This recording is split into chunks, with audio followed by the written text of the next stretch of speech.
Ahmad Rapli,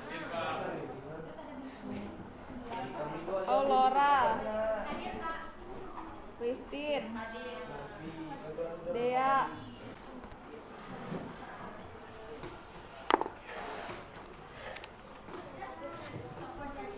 Kalian tuh yang PG udah kan? Udah dikerjain kan? Udah lah belum? Soal PG. Udah belum? Belum. Kata ibunya udah. Berarti kelas 11.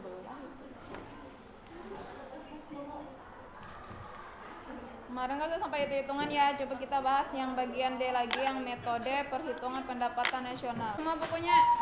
Coba buka halaman 9. Yang bagian D, metode perhitungan pendapatan nasional. Kita mulai ya. Dalam menghitung pendapatan nasional diperlukan metode atau cara. Itu metodenya ada 3. Yang pertama ada metode produksi. Coba di depan, siapa? Nabila, bacain. Yang metode produksi. Metode produksi. Menurut metode produksi Yang lain diam ya. domestik itu diperoleh dengan menjumlahkan nilai massa, nilai peluang dan jasa yang dihasilkan oleh berbagai sektor di dalam perekonomian dalam dengan demikian PNB atau GDP menurut metode ini jumlah dari harga setiap masing-masing barang dan jasa dikalikan dengan jumlah atau kuantitas barang dan jasa yang dihasilkan.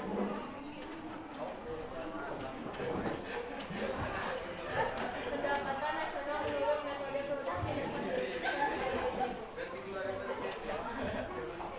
Nah, untuk yang metode produksi itu rumusnya adalah, sampai dilihat bukunya lah, Y sama dengan Q1 dikali P1 ditambah Q2 dikali P2. Selanjutnya terus itu ya, Q3 dikali P3 sampai habis.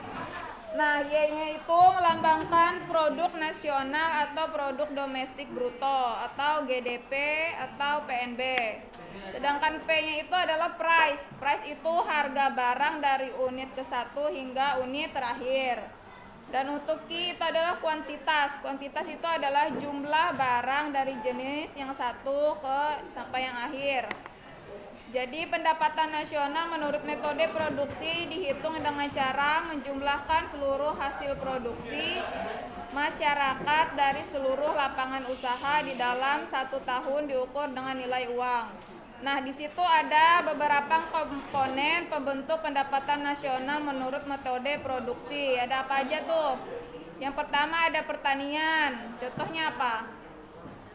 Sayur mayur gitu ya, buah-buahan dan lain sebagainya, padi. Kemudian peternakan, contohnya kayak sapi pedaging dan lain sebagainya. Kemudian kehutanan, sawit. Kemudian perikanan, contohnya kayak bibit-bibit lobster ya.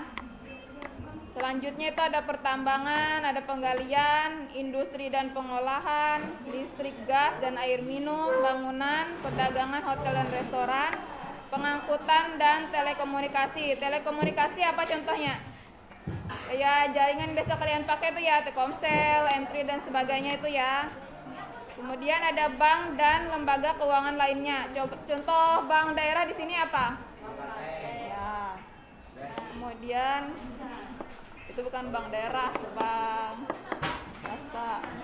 Pemerintahan dan pertahanan dan jasa-jasa lainnya. Yang kedua itu ada metode pengeluaran. Menurut metode pengeluaran, pendapatan nasional adalah penjumlahan seluruh pengeluaran yang dilakukan seluruh rumah tangga ekonomi di dalam suatu negara selama periode tertentu. Nah, rumah tangga ekonomi itu apa aja? Ada konsumsi, ada produksi, dan ada distribusi. Konsumsi itu contohnya siapa? Nah, kayak kita nih ya, yang makan, yang menggunakan barang dan jasanya. Nah, kalau yang produksi itu adalah yang menghasilkan barang dan jasa. Kalau misalnya jasa, contohnya apa yang biasanya digunakan oleh orang-orang tuh? Kayak ini ya, IRT ya, pembantu rumah tangga, terus TKI, TKW gitu ya. Untuk distribusi itu adalah penyalurannya.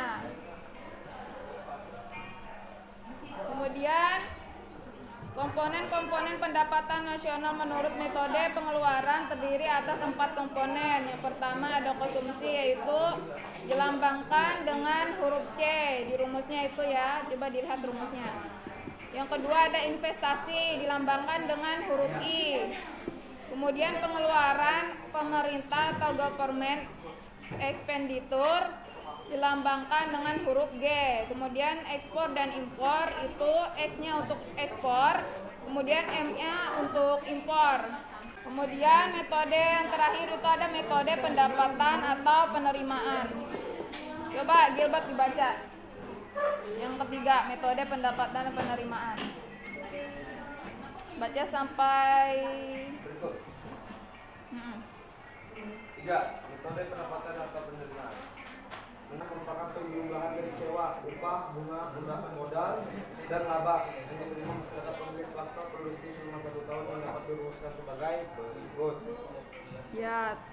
Nah, di situ ada beberapa komponen lagi pembentuk pendapatan nasional menurut metode pendapatan. Yang pertama ada sewa.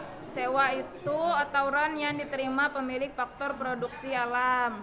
Kemudian ada upah, ada bunga modal, dan ada laba atau profit, keuntungan yang diterima pemilik faktor produksi kewirausahaan. Lanjut yang bagian E, pendapatan per kapita. Pendapatan per kapita adalah besarnya pendapatan rata-rata penduduk di suatu negara. Pendapatan per kapita diperoleh dari hasil pembagian pendapatan nasional suatu negara dengan jumlah penduduk negara tersebut.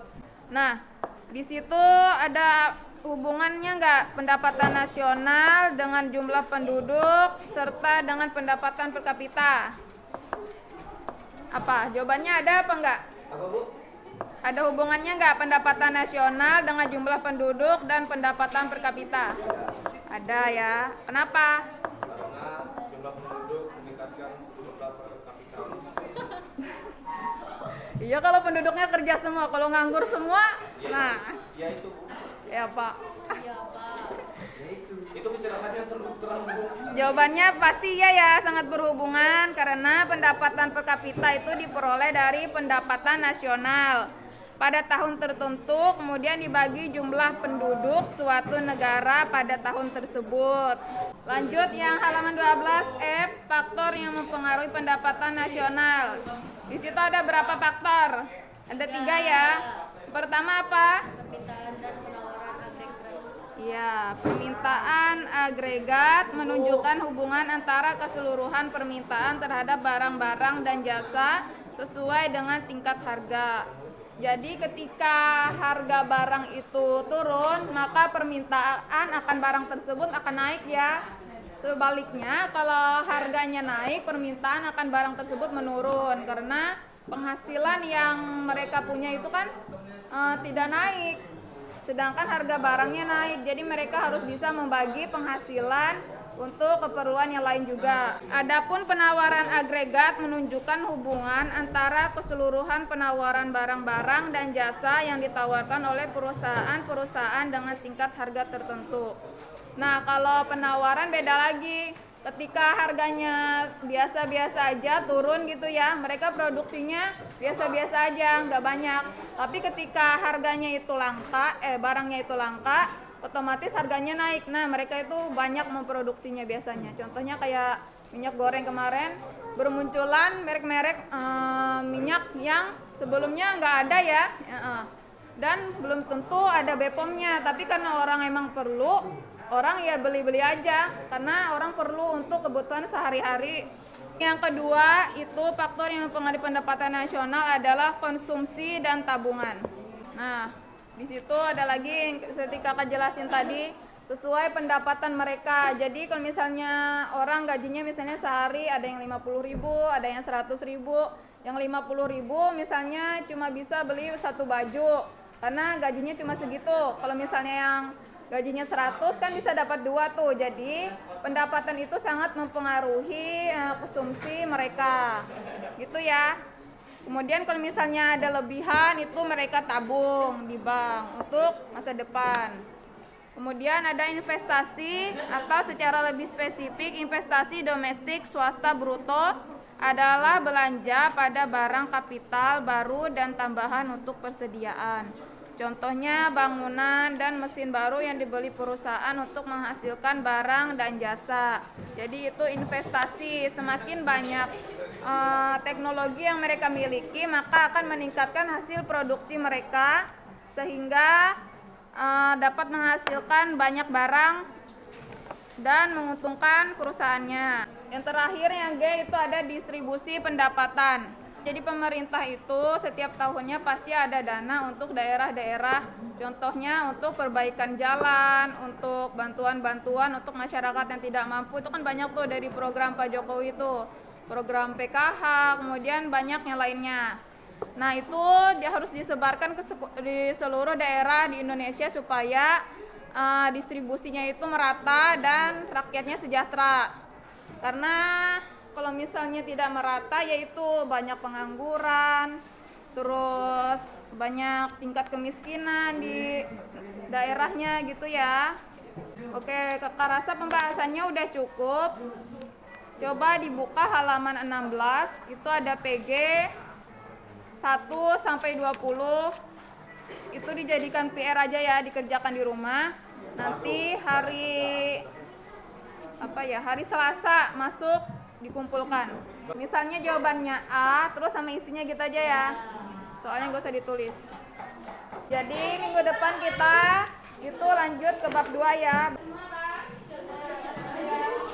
Oke, untuk pembelajaran hari ini kita cukupkan. Semoga apa yang udah disampaikan bisa bermanfaat.